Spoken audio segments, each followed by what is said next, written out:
तो शुरू करें। भाई साहब देखिए, हम लोग अपनी रोज की जिंदगी में कई सारी एप्लीकेशंस इस्तेमाल करते हैं। अब जब हम कई सारी एप्लीकेशंस को इस्तेमाल करते हैं तो कई सारी एप्लीकेशंस में चेंजमेंट भी रोज रोज आते रहते हैं। फॉर एग्जांपल आप कुछ नई चीज देख रहे हो या कुछ कर रहे हो, तो जो भी हम देख रहे हैं अपने एप्लीकेशंस में या मान लीजिए मोबाइल के ऐप में, कहीं ना कहीं वो चीज स्टोर कराई गई होगी। मतलब एक डेटाबेस होगा, वहीं से वो चीजें हमको दिखाई जा रही हैं। मतलब जो भी हम देखते हैं कहीं ना कहीं तो लिखा ही है, कहीं ना कहीं तो स्टोर किया ही हुआ है। तो जो डेटा इंडिपेंडेंस होती है डीबीएमएस में, वो हमसे ये कहती है कि मान लीजिए आपने आज एक एप्लीकेशन चलाई। मान लीजिए आप एक सोशल मीडिया प्लेटफॉर्म ही चला रहे हो, तो जैसे आप सोशल मीडिया चला रहे हो, आप कल खोलो और सोशल मीडिया का पूरा व्यू ही बदल जाए, अलग तरह से दिखने लगे। आप तो कहोगे भाई ये क्या बात है, क्यों? क्योंकि हम एक व्यू को देखने के आदी हो गए, हमको वो चीज देखते ही दिमाग में हिट हो जाता है कि ये ऐसी ही दिखनी है। तो हम नहीं चाहते कि वो बदले। यही होती है डेटा इंडिपेंडेंस में, डीबीएमएस में। देखिए, पहली बात तो हमारे पास तीन लेयर होती है। एक क्या होती है? User layer. यूजर लेयर वो जो हम देख रहे हैं, एप्लीकेशन चला रहे हैं, जिस तरह से वो चल रही है। फिर होती है एक लॉजिकल लेयर, मतलब जिस जगह पे वो चीजें सेव है। ठीक है। फिर एक होती है फिजिकल लेयर, जो डेटा हम देख रहे हैं वो कहाँ से सेव है। मान लीजिए हम अपनी पुरानी फोटो देखने आ जा रहे हैं, तो हमारी पुरानी फोटो डेटाबेस में सेव है फिजिकल लेयर में। और जब हम उसे देखने जाएंगे तो वो फिजिकल लेयर से लॉजिकल लेयर समझेगा कि इसको अपनी पुरानी फोटो देखनी है, और वो हमको यूजर इंटरफेस पे लाके दिखाएगा। ठीक है। तो जो हमारी डेटा इंडिपेंडेंस होती है वो इन दो लेवल पे होनी चाहिए। किस पे? लॉजिकल पे और फिजिकल पे। कि अगर हम इनमें कुछ भी बदलाव करें, मान लीजिए लॉजिकल में अगर हमें चीजें बढ़ानी है या बदलनी है, तो हमें थोड़ा बहुत बदलाव तो करते रहना पड़ेगा समय के साथ। मान लीजिए हम अगर एक टेबल में डेटा सेव कर रहे हैं तो हमें नया कॉलम चाहिए।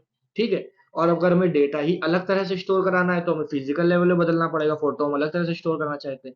लेकिन इन दोनों को बदलने से हमारे यूजर जो देख रहा है, जो एप्लीकेशन यूजर देख रहा है, उस पर कोई इफेक्ट ना आए। यही होती है डेटा इंडिपेंडेंस।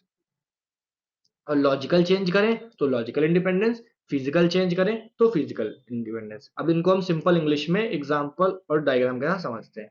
देखिए, लॉजिकल क्या कहता है? अगर हम स्कीमा बदल दें, फॉर एग्जांपल अगर एक स्टूडेंट टेबल है, तो स्टूडेंट टेबल में हमारे पास स्टूडेंट आईडी, उसका नेम, उसकी एज और उसकी क्लास थी।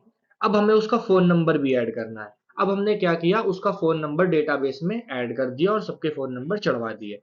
जब फोन नंबर ऐड हो जाएगा, तो हमारी कहीं ना कहीं टेबल में चेंज आया। तो जो यूजर इस्तेमाल कर रहा होगा पोर्टल, जिसमें वो अपना डेटा देखता होगा, मान लीजिए आप किसी यूनिवर्सिटी के, तो उसकी वेबसाइट्स में आपका लॉगिन होगा, आपके स्कूल में लॉगिन होगा, एप्लीकेशन होगी। तो जो बंदा चला रहा है उस चीज को, एप्लीकेशन को, इस पे चेंज नहीं आना चाहिए यूजर साइड पे। अगर लॉजिकल चेंज हो जाए फिर भी ये पोर्टल ऐसे ही काम करता रहेगा, ये चेंज हो जाए तो इसके चेंज होने से इस पे इम्पैक्ट नहीं पड़ा। लॉजिकल इंडिपेंडेंस है, क्योंकि लॉजिकली हमने पूरा कॉलम ऐड कर दिया है। अब मान लीजिए, मेरा कहने का मतलब था एप्लीकेशन लेयर, जो यूजर चेंज कर रहा था इसमें कोई चेंज नहीं आया। लॉजिकल स्कीमा मॉडिफाई हो गया, फिजिकल में कोई चेंज नहीं आया। यूजर इंटरफेस सेम चलना चाहिए। फिजिकल इंडिपेंडेंस में क्या है? जो यूजर चला रहा है वो भी सेम रहेगा, जो टेबल मैंने बताई थी स्टूडेंट वाली वो भी सेम रहेगी, लेकिन उसके अंदर जो डेटा हमने कर रखा है वो बदल गया। डेटा को स्टोर करने का तरीका बदल गया। स्टूडेंट नेम को अलग तरह से स्टोर कराने लगे हम, कॉमा सेपरेटेड मान लीजिए स्टूडेंट नेम, और उसके आगे उसका फादर नेम जोड़ के स्टोर कराने लगे। ठीक है। तो हम क्या कर रहे हैं? टाइप चेंज कर रहे हैं, डेटा जो सेव है उसका टाइप चेंज कर रहे हैं। उसकी वजह से भी अगर एप्लीकेशन लेयर में कोई दिक्कत ना आए, मतलब जो यूजर चला रहा है उस पर दिक्कत ना आए, तो वो फिजिकल इंडिपेंडेंस हो गया। मेरे कहने का मतलब सिर्फ इतना था, आप समझेंगे। एक यूजर चीज चला रहा है, एक लॉजिक से चला रहा है, एक जो चीज सेव है उसको चला रहा है। जो चीज सेव है डेटाबेस में, डेटा सेव है, अगर उसको हम सेव रखने का पैटर्न चेंज करें, डेटा कैसे हम सेव रख रहे हैं उसको चेंज करें, तो वो फिजिकल इंडिपेंडेंस है, उससे भी यूजर को परेशानी नहीं होनी चाहिए। तो वो इंडिपेंडेंस है। अगर जिस तरह में वो सेव है, जो टेबल है उसमें हम नए कॉलम से कुछ भी और ऐड करें, लॉजिक चेंज कर दें हम, उससे अगर कोई प्रॉब्लम नहीं जाएगी, तो वो लॉजिकल इंडिपेंडेंस है। और यही होती है हमारी डेटा इंडिपेंडेंस डेटा बेस में। आई होप सो जो मैंने आपको समझाने की कोशिश की वो आपको अच्छे से समझ में आ गया होगा।